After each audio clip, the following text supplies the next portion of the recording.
Many people think you must know coding to enter cybersecurity, but that's not always true. One path into cybersecurity is GRC. In many GRC roles, coding is not the main requirement. If you understand this early, you already see a side of cybersecurity many beginners overlook.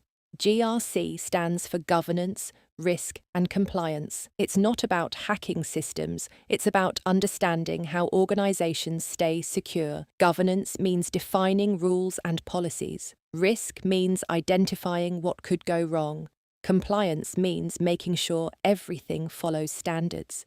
This is the foundation of how real companies manage cybersecurity. In GRC, you're not hacking systems or writing exploits. Your job is to understand how the business operates and how to keep it secure. You define security policies, assess potential risks, and make sure systems follow established standards. In simple terms, you help organizations stay secure before something goes wrong.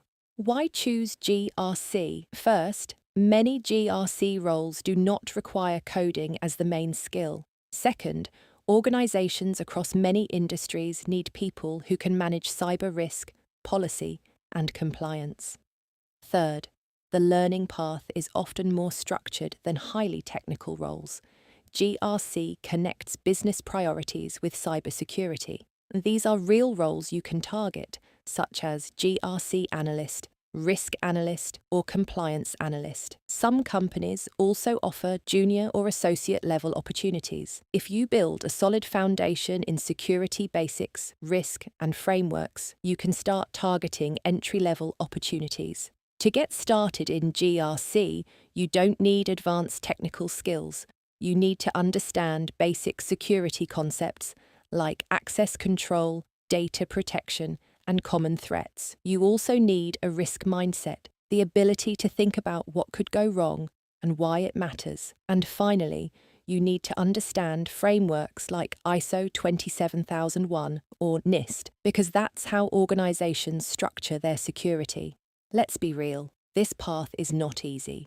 You still need to learn, understand concepts, and stay consistent. But compared to highly technical roles, GRC gives you a more structured and predictable path. You're not guessing what to learn, you're following a clear direction. So, where do you actually start? Begin with the fundamentals of security. Understand how systems are protected and where risks come from. Then move into frameworks like NIST or ISO 27001. Because that's how companies organize their security programs. Don't just memorize. Try to understand how these concepts apply in real situations. Don't wait until you feel fully ready. In cybersecurity, and especially in GRC, clarity often comes after you start, not before. The best move is to begin now, build your understanding step by step, and improve as you go. Waiting too long usually creates more doubt, not more progress. If you want more practical cybersecurity insights, don't forget to subscribe.